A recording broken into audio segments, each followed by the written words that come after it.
ಮಿತ್ರರಾದಂಥ ಪಾಂಡುರಂಗಯ್ಯ ಅವರೇ, ಈ ಸಿನಿಮಾದ ನಿರ್ಮಾಪಕರಾದಂಥ ಬಾಬು ಅವರೇ, ನರೇಶ್ ಬಾಬು ಅವರೇ, ರುದ್ರೇಶ್ ಅವರೇ ಹಾಗೂ ನನ್ನ ಸಹ ನಿರ್ದೇಶಕರಾದಂತಹ ನಟರಾಜ್ ಶಿವ ಅವರೇ, ಇಲ್ಲಿ ನೆರೆದಿರುವ ಎಲ್ಲ ಬಂಧುಗಳೇ, ಇದೊಂದು ವಿಶಿಷ್ಟವಾದ ಕಾರ್ಯಕ್ರಮ. ಈ ಕಾರ್ಯಕ್ರಮದ ಸ್ವರೂಪ ಏನು ಅಂತ ನಾನು ಭಾಳ ಸಂಕ್ಷಿಪ್ತವಾಗಿ ನಿಮಗೆ ವಿವರಿಸೋದಕ್ಕೆ ಇಷ್ಟಪಡ್ತೇನೆ. ಈ ಸಮಾರಂಭ ಭಾಳ ಬೇಗ ಮುಗಿದು ಈ ಥಿಯೇಟ್ರನ್ನು ನಾವು 1 ಗಂಟೆಗೆ ಬಿಟ್ಕೊಡ್ಬೇಕಾಗಿದೆ. ಅದನ್ನು ಗಮನದಲ್ಲಿಟ್ಕೊಂಡೇನೆ ಕೆಲವೇ ನಿಮಿಷಗಳಲ್ಲಿ ಈ ಸಾಂಕೇತಿಕವಾಗಿರುವಂಥ ಈ ಉದ್ಘಾಟನಾ ಸಮಾರಂಭವನ್ನು ನಾವು ಮುಗಿಸಲಿದ್ದೇವೆ ಅಂತ ಮೊದಲೇ ಹೇಳೋದಕ್ಕೆ ಇಷ್ಟಪಡ್ತೇನೆ. ಈ ಕಾರ್ಯಕ್ರಮವನ್ನು ಏರ್ಪಡಿಸೋದರಲ್ಲಿ ನಮ್ಮ ಶಿರಾದ ಸುಮಾರು ಜನ ಬಹಳ ಶ್ರಮ ವಹಿಸಿದ್ದಾರೆ. ನಾನು ಒಬ್ಬೊಬ್ಬರೇ ಹೆಸರು ಹೇಳೋಕೆ ಹೋಗೋದಿಲ್ಲ, ಯಾಕೆಂದರೆ ಒಬ್ಬರ ಹೆಸರು ಹೇಳಿದಾಗ ಇನ್ನೊಂದು ಹೆಸರು ಬಿಟ್ಟೋಗೋ ಸಂಭವನೂ ಇರುತ್ತೆ. ಹಾಗಾಗಿ ಶಿರಾ ಕನ್ನಡ ಸಾಹಿತ್ಯ ಪರಿಷತ್ತಿನ ಗೆಳೆಯರು, ಬರಗೂರು ಮೇಷ್ಟ್ರು ಬಳಗದ ಗೆಳೆಯರು, ಅವ್ರ ಜೊತೆಗೆ ಉಳಿದವರೆಲ್ಲರೂ ಸೇರಿ ಇಂಥದ್ದೊಂದು ಕಾರ್ಯಕ್ರಮವನ್ನು ಆಯೋಜನೆ ಮಾಡಿರೋದಕ್ಕಾಗಿ ಅವರಿಗೆ ಮೊದಲು ನನ್ನ ಕೃತಜ್ಞತೆಗಳನ್ನು ಇಡೀ ನಮ್ಮ ಚಿತ್ರತಂಡದ ಪರವಾಗಿ ಸಲ್ಲಿಸೋದಕ್ಕೆ ನಾನು ಇಷ್ಟಪಡ್ತೇನೆ. ಭಾಳ ಮುಖ್ಯವಾಗಿ ಇದು ಶಿರಾದಲ್ಲಿ ನಡೀಬೇಕೋ ತುಮಕೂರಲ್ಲಿ ನಡೀಬೇಕು ಅನ್ನುವಂಥ ಒಂದು ಜಿಜ್ಞಾಸೆ ಇತ್ತು ನಮ್ಮಲ್ಲಿ. ಆದರೆ ತುಮಕೂರು ಜಿಲ್ಲೆಯಲ್ಲೇ ನಡೀಬೇಕು ಅನ್ನೋದು ನನ್ನ ಅಪೇಕ್ಷೆ ಆಗಿತ್ತು. ನಮ್ಮ ಶಿರಾ ಗೆಳೆಯರು ನಾವು ಶಿರಾ ಬಿಟ್ಕೊಡಲ್ಲ ಅಂತ ಹೇಳಿದರು. ಅದು ಸರಿಯಾದದ್ದು ಹೌದು. ನನ್ನ ಹುಟ್ಟು ತಾಲೂಕಿನಲ್ಲಿ ಇದು ಆರಂಭ ಆಗ್ತಾ ಇರೋದು ಬಹಳ ಸಂತೋಷದ ಸಂಗತಿ. ನಾನು ಹಾಗೆ ನೋಡಿ, ನನಗೆ ಈ ನಮ್ಮ ತಾಲ್ಲೂಕು ಜಾತ್ಯತೀತವಾಗಿ ಮತ್ತು ಪಕ್ಷಾತೀತವಾಗಿ ನನ್ನ ಬಗ್ಗೆ ಪ್ರೀತಿ ವಿಶ್ವಾಸಗಳನ್ನು ತೋರಿಸಿಕೊಂಡು ಬಂದಿದೆ. ಅದು ಭಾಳ ವಿಶೇಷ ಅಂತಲೇ ನಾನು ಭಾವಿಸ್ಕೊಂಡಿದ್ದೇನೆ. ಹಾಗಾಗಿ ನಮ್ಮ ಈ ತಾಲೂಕು ಕೇಂದ್ರದಲ್ಲಿ ಏನೇನೆ ಸಮುದಾಯದತ್ತ ಸಿನಿಮಾ ಅನ್ನುವಂಥ ಪರಿಕಲ್ಪನೆಯ ಸ್ವಪ್ನಮಂಟಪ ಚಿತ್ರದ ಯಾತ್ರೆ ಆರಂಭ ಆಗ್ತಾ ಇರೋದು ನನಗೆ ವೈಯಕ್ತಿಕವಾಗಿ ಬಹಳ ಸಂತೋಷದ ಸಂಗತಿ. ಇದೇನು ಸಮುದಾಯದತ್ತ ಸಿನಿಮಾ, ಚಿತ್ರಯಾತ್ರೆ ಅಂದರೆ ಏನು, ಅದನ್ನು ನಾನು ಸ್ವಲ್ಪ ವಿವರಿಸಿದ್ರೆ ಗೊತ್ತಾಗುತ್ತೆ. ನಾನು 1978ರಲ್ಲಿ ನನ್ನ ಮೊದಲನೇ ಸಿನಿಮಾ ಬಂತು. 1978 ಆಗಸ್ಟ್ 18ನೇ ತಾರೀಕು ನನ್ನ ಮೊದಲ ಸಿನಿಮಾ ಒಂದು ಊರಿನ ಕತೆ ಅಂತ ಬಂತು. ಒಂದು ಊರಿನ ಕಥೆನ ನಾನು ಚಿತ್ರೀಕರಣ ಮಾಡಿದ್ದು ನಮ್ಮ ಊರಿನಲ್ಲೇನೆ, ಬರಗೂರಿನಲ್ಲೇನೆ. ಅದಕ್ಕೆ ಮೊದಲು ಒಬ್ಬರು ನಿರ್ಮಾಪಕರು ಒಪ್ಕೊಂಡ್ರು. ಇನ್ನೇನು ಚಿತ್ರೀಕರಣ ಶುರುವಾಗಬೇಕು ಅನ್ನೋ ಟೈಮಿಗೆ ಅವ್ರು ಹಿಂದಕ್ಕೆ ಸರಿದ್ರು ಅವರು. ಆಗ ನನ್ನ ಶ್ರೀಮತಿ ಹೆಸರಲ್ಲೇ ಸಾಲ ಮಾಡಿ ಆ ಸಿನಿಮಾನ ಕಡೆಗೆ ಮುಗಿಸಿದ್ವಿ. ಆ ಸಿನಿಮಾಕ್ಕೆ ಅವಾರ್ಡ್ ಬಂತು, ದುಡ್ಡು ಬರಲಿಲ್ಲ. 10-12 ವರ್ಷಗಳ ಕಾಲ ನನ್ನ ಸಂಬಳದಲ್ಲಿ ಅದರ ಸಾಲ ತೀರಿಸಬೇಕಾಗುವಂತು. ಆಗ ನನ್ನ ಜೊತೆ ಸೈರಿಸಿಕೊಂಡಂಥವರು ನನ್ನ ಪತ್ನಿ ಮತ್ತು ಮಕ್ಕಳು ಮತ್ತು ಗೆಳೆಯರು, ಅವರನ್ನು ಈ ಸಂದರ್ಭದಲ್ಲಿ ನೆನೆಯಬೇಕು. ಏಕೆಂದರೆ ಅಲ್ಲಿಂದ ಇಲ್ಲಿವರೆಗೆ ನನ್ನ ಸಿನಿಮಾ ಯಾತ್ರೆ ನಡೀತಾ ಬಂದಿದೆ. ಆದರೆ ಇವತ್ತು ಶುರುವಾಗ್ತಾ ಇರೋದು ಸ್ವಪ್ನಮಂಟಪ ಅನ್ನೋ ಸಿನಿಮಾದ ಚಿತ್ರಯಾತ್ರೆ ಇವತ್ತು ಆರಂಭ ಆಗ್ತಾ ಇರೋದು. ನಾನು ಯಾಕೆ ನನ್ನ ಒಂದು ಊರಿನ ಕತೆ ವಿಷಯ ಹೇಳಿದೆ ಅಂದರೆ, ಬಹಳಷ್ಟು ಜನ ಅಂದ್ಕೊಂಡಿರ್ತಾರೆ ಸಿನಿಮಾ ಅಂದ ಕೂಡಲೇ ಬಹಳ ಬೇಗ ಪ್ರಸಿದ್ಧಿಗೆ ಬರ್ಬೋದು. ಈಗ ನನಗೇನೆ ಎಷ್ಟು ಜನ ಕತೆಗಳು ಕಳಿಸ್ತಾರೆ, ಎಷ್ಟು ಜನ ಹಾಡುಗಳು ಕಳಿಸ್ತಾರೆ ಅಂತ ಅಂದರೆ, ಸಿನಿಮಾ ಹಾಡು ಬರೋದು ಕೂಡಲೇ ಜಗತ್ ಪ್ರಸಿದ್ಧವಾಗ್ತೀವಿ ಅನ್ನೋ ಭ್ರಮೆ ಅನೇಕರಿಗೆ ಇರೋದುಂಟು. ಸಿನಿಮಾ ಕ್ಷೇತ್ರ ಅಷ್ಟು ಸುಲಭವಾದ ಕ್ಷೇತ್ರ ಅಲ್ಲ. ನಾನು ಎಲ್ಲಿ ಸೋತನೋ ಅಲ್ಲೇ ಗೆಲ್ಲಬೇಕು ಅನ್ನೋಂಥ ಹಠ ಹಿಡಿದು ಇಲ್ಲಿವರೆಗೂ ಬಂದಿದ್ದೀನಿ ಹೊರತು ಅದು ಬಹಳ ಸುಲಭ ಸಾಧ್ಯವಾದಂಥ ದಾರಿ ಅಲ್ಲ. ನಾನು ಮೊದಲು ಬರೋದ ಪುಸ್ತಕ ಇದೆಯಲ್ಲ, ನಾಟಕ ಮುಳ್ಳುಹಾದಿ ಅಂತ. ನನ್ನ ಸಿನಿಮಾ ಹಾದಿನೂ ಹಾಗೇನೆ ಮುಳ್ಳು ಹಾದಿನೇನೆ.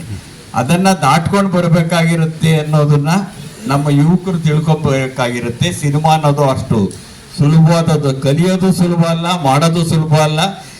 ಅದರಿಂದ ಸಂಕಲ್ಪ ಮಾಡಿ ಬದುಕೋದು ಸುಲಭ ಅಲ್ಲ. ಅದಕ್ಕಾಗಿ ನಾನು ಒಂದು ಊರಿನ ಕತೆ ಹೇಳಿದೆ. ಒಂದು ಊರಿನ ಕತೆ ಇದೆಯಲ್ಲ, ಅದರ ಪಾಠಗಳನ್ನು ಹೇಳ್ತಾ ಹೋದರೆ ಬಹಳ ದೊಡ್ಡದು ಅದು. ಒಬ್ಬ ನನ್ನ ಸಂಬಳದಲ್ಲಿ 10-12 ವರ್ಷ ನಾನು ಸಾಲ ತೀರಿಸ್ಬೇಕಾಗಿ ಬಂತು ಅಂದರೆ ನೀವು ಯೋಚನೆ ಮಾಡಿ ಏನಾಗಿರ್ಬೋದು ನಾವು ಅಂತ.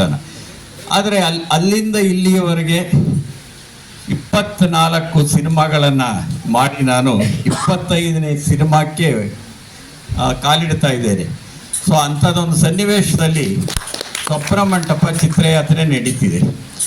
ನಾನು ಈ ಪರಿಕಲ್ಪನೆ ನಂದೆ, ಸಮುದಾಯದತ್ತ ಸಿನಿಮಾ ಅನ್ನುವಂಥ ಪರಿಕಲ್ಪನೆ ನಂದೆ.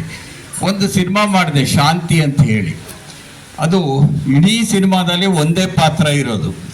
ಆ ಒಂದೇ ಪಾತ್ರ 2 ಗಂಟೆಯವರೆಗೆ ಒಂದೇ ಒಂದು ಪಾತ್ರವನ್ನು ಇಟ್ಕೊಂಡು ಸಿನಿಮಾ ಮಾಡಿದ ಜಗತ್ತಿನ 3ನೇ ನಿರ್ದೇಶಕ ನಾನು. ಅದು ಗಿನ್ನಿಸ್ ದಾಖಲೆಯಲ್ಲಿ ಸೇರಿದೆ. ಅದು 3ನೇ ನಿರ್ದೇಶಕ ಅಂತೇಳಿ ಗಿನ್ನಿಸ್ ದಾಖಲೆ ಸೇರಿದೆ. ಅಷ್ಟು ಸುಲಭ ಅಲ್ಲ. ಅದು ಉಗ್ರಗಾಮಿತನದ ಬಗೆಗೆ, ಭಯೋತ್ಪಾದನೆಯ ವಿರುದ್ಧವಾಗಿ, ಟೆರರಿಸಂನ ವಿರುದ್ಧವಾಗಿ ಮಾಡಿದಂಥ ಶಾಂತಿ ಅನ್ನುವಂಥ ಸಿನಿಮಾ. ಅದನ್ನು ಚಿತ್ರಮಂದಿರದಲ್ಲಿ ಬಿಡುಗಡೆ ಮಾಡಿದರೆ ನಡೆಯುತ್ತೆ ಅನ್ನೋ ಗ್ಯಾರಂಟಿ ಖಂಡಿತ ಇಲ್ಲ. ಯಾಕೆಂದರೆ ಒಂದೇ ಪಾತ್ರ ಇಡೀ ಸಿನಿಮಾದಲ್ಲಿ. ಅದು ನಾಟಕದ ಏಕಪಾತ್ರಾಭಿನಯ ಥರ ಅಲ್ಲ, ಬೇರೆ ಬೇರೆ ನಾವು ತಂತ್ರಗಳನ್ನು ಬಳಸಿ ಮಾಡಿದ್ದು. ಅದನ್ನು ಏನು ಮಾಡಬೇಕು ಅಂತ ಯೋಚನೆ ಮಾಡಿದಾಗ ಅದನ್ನು ಜನಗಳಿಗೆ ತಲುಪಿಸ್ಬೇಕು, ಮುಖ್ಯವಾಗಿ ಆ ಸಂದೇಶ ಜನಗಳಿಗೆ ಹೋಗಬೇಕು ಅಂತ ಅಂದಾಗ ನನ್ನಲ್ಲಿ ಹುಟ್ಟಿದ್ದು ಸಮುದಾಯದತ್ತ ಸಿನಿಮಾ ಎನ್ನುವ ಪರಿಕಲ್ಪನೆ. ಥಿಯೇಟ್ರಿಗೆ ಬಂದು ಜನ ನೋಡೋದಿಲ್ವ ನಮ್ಮ ಥರ ಸಿನಿಮಾಗಳನ್ನ? ಹಾಗಾದರೆ ಜನಗಳ ಹತ್ರನೇ ನಾವು ಹೋಗೋಣ ಅಂತ. ಇದು ಒಂದು ರೀತಿ ಸಿನಿಮಾದ ಪರ್ಯಾಯ ಬಿಡುಗಡೆ. ನಮ್ಮಲ್ಲಿ ಪರ್ಯಾಯಗಳಿಗೆ ಅಷ್ಟು ಬೆಲೆ ಇಲ್ಲ ಇಲ್ಲಿ, ಮುಖ್ಯ ಅಂತ ಅನ್ನಿಸ್ಕೊಂಡಿರೋದಕ್ಕೆ ಬೆಲೆ. ಆದರೆ ನಾವು ಪರ್ಯಾಯ ಪರಿಕಲ್ಪನೆಗಳಿಗೆ, ಪರ್ಯಾಯವಾದ ಆಲೋಚನೆಗಳಿಗೆ ನಾನು ಯಾವತ್ತೂ ಬದ್ಧವಾಗಿರ್ತಕ್ಕಂಥವನು. ಹಾಗಾಗಿ ಒಂದು ಪರ್ಯಾಯ ಪರಿಕಲ್ಪನೆ ಇದು. ಏನು ಮಾಡಿದ್ವಿ ಆಗ ಅಂದರೆ, ಬೆಂಗಳೂರು ಟು ಬೆಳಗಾಂ ಅಂತ ಒಂದು ಚಿತ್ರಯಾತ್ರೆ ಮಾಡಿದ್ವಿ. ಬೆಂಗಳೂರಿಂದ ಬೆಳಗಾಮವರೆಗೆ ಹೋಗುವ ಒಂದೊಂದು ಊರಲ್ಲೂ ಒಂದೊಂದು ದಿವಸ ಒಂದೊಂದು ಪ್ರದರ್ಶನ ಮಾಡೋದು. ಪ್ರದರ್ಶನ ಸುಮ್ಮನೆ ಮಾಡೋದಾ ಅಂದರೆ ಅಲ್ಲ. ಅಲ್ಲಿರೋ ನಮ್ಮ ಸ್ನೇಹಿತರುಗಳಿಗೆ ಮೊದಲೇ ಹೇಳಿ, ನಾನು ಅನೇಕ ಸ್ನೇಹಿತರುಗಳಿರೋದ್ರಿಂದ ಅವ್ರನ್ನೆಲ್ಲ ಇವತ್ತು ನಾನು ಜ್ಞಾಪಿಸ್ಕೊಳ್ಬೇಕು. ಎಲ್ಲ ಸಂದರ್ಭದಲ್ಲೂ ನಾನು ಹೇಳ್ತೇನೆ, ನಾನು ಆಸ್ತಿ ಮಾಡಿಲ್ಲ, ಸಂಪತ್ತಿಲ್ಲ ನನಗೆ, ಆದರೆ ಸ್ನೇಹಿತರೇ ಸಂಪತ್ತು ಅಂತ. ಆ ಸ್ನೇಹಿತರ ಕಾರಣದಿಂದ ರಾಜ್ಯಾದ್ಯಂತ ನಾವೇನು ಮಾಡಿದ್ವಿ, ಆಗ ಒಂದೊಂದೂರಲ್ಲೂ ಅವರು ಸಂಘಟನೆ ಮಾಡಿದರು. ಮೊದಲೇ ಕೂಪನ್ಗಳು ಮಾರಾಟ ಮಾಡಿ ಹಣ ಸಂಗ್ರಹ ಮಾಡಿದರು. ಹಣ ಸಂಗ್ರಹ ಮಾಡಿ ಆ ನಂತರದಲ್ಲಿ ಥಿಯೇಟ್ರ್ಗಳಲ್ಲಿ ಸಿನಿಮಾ ತೋರಿಸ್ತಾ ಹೋದ್ವಿ ನಾವು, ಶಾಂತಿ ಸಿನಿಮಾನ. ಇದೇ ರೀತಿಯಾಗಿ ನನ್ನ ನಿರ್ದೇಶನದ ಅನೇಕ ಸಿನಿಮಾಗಳನ್ನು ಯಾವ ನಿರ್ಮಾಪಕರಿಗೆ ಬಿಡುಗಡೆ ಕಷ್ಟ ಸಾಧ್ಯ ಆಗಿರುತ್ತೋ ಅಂಥದನ್ನು ಮಾಡ್ತಾ ಬಂದಿದ್ದೇವೆ. ಅಂದರೆ ಇದರ ಅರ್ಥ ಇಷ್ಟೇನೆ, ಸಿನಿಮಾನ ಜನಗಳ ಹತ್ರ ತೊಗೊಂಡು ಹೋಗ್ತೀವಿ. ಅದಕ್ಕಿಂತ ಮುಂಚೆನೇ ನಮ್ಮ ಸ್ನೇಹಿತರುಗಳು ಟಿಕೆಟ್ ಮಾರಾಟ ಮಾಡಿರ್ತಾರೆ ಅಥವಾ ಕೂಪನ್ ಮಾರಾಟ ಮಾಡಿರ್ತಾರೆ, ಜನ ಬರೋ ಹಾಗೆ ಮಾಡಿರ್ತಾರೆ. ಅದರ ಅರ್ಥ ನಿರ್ಮಾಪಕರಿಗೆ ಒಂದಷ್ಟು ಹಣ ಜನ ಬರುತ್ತೆ, ಜನ ಅದನ್ನು ನೋಡ್ತಾರೆ. ಬಹಳ ಮುಖ್ಯವಾಗಿ ಜನನೇ ನೋಡದೇ ಇದ್ರೆ ಸಿನಿಮಾ ಸಾರ್ಥಕ ಅಲ್ಲ, ಓದದೆ ಹೋದರೆ ಪುಸ್ತಕ ಸಾರ್ಥಕ ಅಲ್ಲ. ಹಾಗಾಗಿ ಈ ಥರದ ಸಿನಿಮಾ ಇದೆಯಲ್ಲ, ನಮ್ಮ ರೀತಿಯ ಸಿನಿಮಾಗಳು ಕಲಾತ್ಮಕ ಪ್ರಧಾನ ಚಿತ್ರ. ನಾನು ಮಾಡೋವಂಥ ಚಿತ್ರಗಳು ಕಲಾತ್ಮಕ ಚಿತ್ರ ಅಂತ ಅಷ್ಟೇ ಅಲ್ಲ, ಕಲಾತ್ಮಕ ಪ್ರಧಾನ ಚಿತ್ರ ಒಂದು ಕಡೆ ಇರುತ್ತೆ, ವ್ಯಾಪಾರಿ ಪ್ರಧಾನ ಚಿತ್ರ ಇನ್ನೊಂದು ಕಡೆ ಇರುತ್ತೆ. ವ್ಯಾಪಾರಿ ಪ್ರಧಾನ ಚಿತ್ರದಲ್ಲಿಯೂ ಕಲಾತ್ಮಕತೆ ಇರುತ್ತೆ, ಆದರೆ 2ನೇ ಸಾಲಿನಲ್ಲಿರುತ್ತೆ. ಕಲಾತ್ಮಕ ಪ್ರಧಾನ ಚಿತ್ರಗಳಲ್ಲಿ ವ್ಯಾಪಾರ 2ನೇ ಸಾಲಿನಲ್ಲಿರುತ್ತೆ, ಕಲಾತ್ಮಕತೆ 1ನೇ ಸಾಲಿನಲ್ಲಿರುತ್ತೆ. ಇಂಥ ಚಿತ್ರಗಳಿಗೆ ಚಿತ್ರಮಂದಿರಗಳು ಸಿಕ್ಕಿದ್ರೂ ಜನ ಬರೋದಿಲ್ಲ. 70-80ರ ದಶಕದಲ್ಲಿ ನಮ್ಮ ಥರದ ಸಿನಿಮಾಗಳನ್ನು ನೋಡೋದಕ್ಕೆ ಜನ ಕಾಯ್ತಾ ಇದ್ರು. ನನ್ನ ಸಿನಿಮಾನೇ ಭಾಗೀರಥಿ ಅನ್ನೋದು 100 ದಿವಸ ಓಡಿದೆ, ಸೂರ್ಯ ಅನ್ನೋದು 8 ವಾರ ಓಡಿದೆ. ಆ ಥರದ ಒಂದು ಸ್ಥಿತಿ ಇತ್ತು. ಇವತ್ತು ಹಾಗಿಲ್ಲ ಸ್ಥಿತಿ. ಹಾಗಾದರೆ ನಾವು ಸಿನಿಮಾ ಮಾಡಿ ಏನು ಮಾಡಬೇಕು? ನಿರ್ಮಾಪಕರಾದವ್ರಿಗೂ ಒಂದಷ್ಟು ಹಣ ಬರಬೇಕಲ್ಲ. ಅದು ಇದನ್ನು ಸ್ವಪ್ರಮಂಟಪನ ಥಿಯೇಟ್ರಲ್ಲೂ ರಿಲೀಸ್ ಮಾಡಿದ್ದೇವೆ, ಈ ಮುಖಾಂತರ ತಲುಪಿಸಿದ್ದೇವೆ. ಅಂದರೆ ಸಮುದಾಯದತ್ತ ಸಿನಿಮಾವನ್ನು ತಗೊಂಡು ಹೋಗೋದು, ನಿರ್ಮಾಪಕರಿಗೆ ಒಂದಷ್ಟು ಹಣ ಬರಾಗ ಮಾಡೋದು, ಅದಕ್ಕಿಂತ ಮುಖ್ಯವಾಗಿ ಜನ ಇದನ್ನು ನೋಡಬೇಕು. ಸಾಮಾನ್ಯವಾಗಿ ಕಲಾತ್ಮಕ ಪ್ರಧಾನ ಚಿತ್ರಗಳು ಅಂದರೆ ನಗರದಲ್ಲಿ ಮಾತ್ರ ನೋಡ್ತಕ್ಕಂಥವು ಅಂತಾಗಿವೆ. ಇನ್ನೊಂದು ಬಹಳ ನಿಧಾನಗತಿಯಲ್ಲಿರುತ್ತವೆ ಅನ್ನೋದು ಒಂದಿದೆ. ನಿಜ, ನಿಧಾನಗತಿಯಲ್ಲಿರುತ್ತವೆ, ಆದರೆ ನನ್ನ ಯಾವ ಸಿನಿಮಾನೂ ನಿಧಾನಗತಿಯಲ್ಲಿಲ್ಲ. ಅದೇ ರೀತಿಯಲ್ಲಿ ಅಪ್ಪಟ ವ್ಯಾಪಾರಿ ಚಿತ್ರದಂತೆಯೂ ಇಲ್ಲ.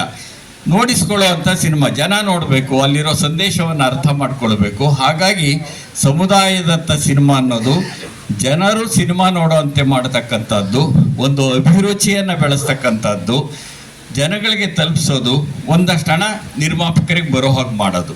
ಇದು ಸಮುದಾಯದತ್ತ ಸಿನಿಮಾ ಅನ್ನುವಂಥ ಪರಿಕಲ್ಪನೆ ಕರ್ನಾಟಕದ. ಇದಕ್ಕಿಂತ ಮುಂಚೆ ಕೆಲವು ಸಾಕ್ಷ್ಯ ಚಿತ್ರಗಳನ್ನು ಹೀಗೆ ನಮ್ಮ ದೇಶದಲ್ಲಿ ತಲುಪಿಸಿದ್ದಾರೆ.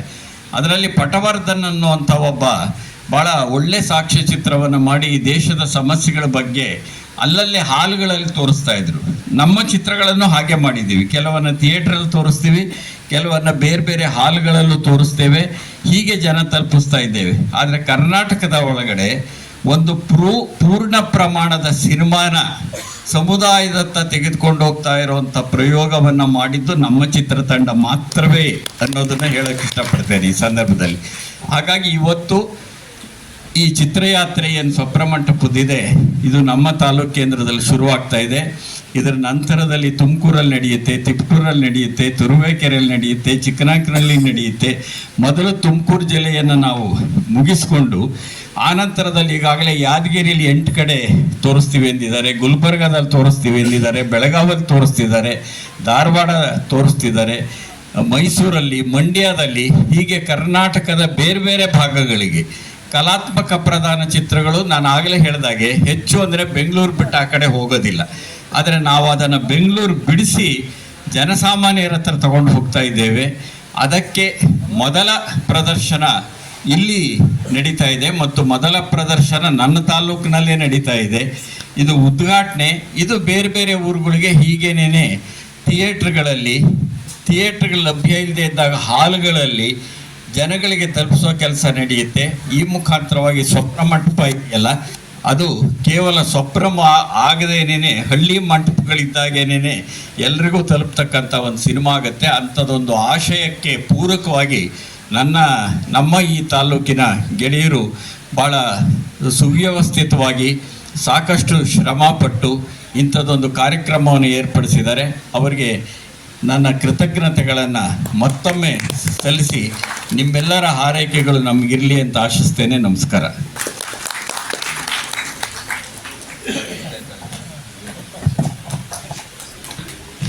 ಮಂಟಪದ ಆಶಯವನ್ನ ಮನಮುಟ್ಟುವಂತೆ ತಿಳಿಸಿದಂತ ನಾಡೋಜ ಬರ್ಗು ಸರ್ ಅವರಿಗೆ ಧನ್ಯವಾದಗಳು. ಈ ಚಿತ್ರದ ನಿರ್ಮಾಪಕರಾಗಿರುವಂತ ಎಂ ಬಾಬು ಸರ್ ಅವರು 1-2 ನಿಮಿಷ ಮಾತಾಡ್ಬೇಕಂತಲೇ ಅವರಲ್ಲಿ ಮನವಿಯನ್ನು ಮಾಡ್ಕೊಳ್ತಾ ಇದ್ದೀವಿ.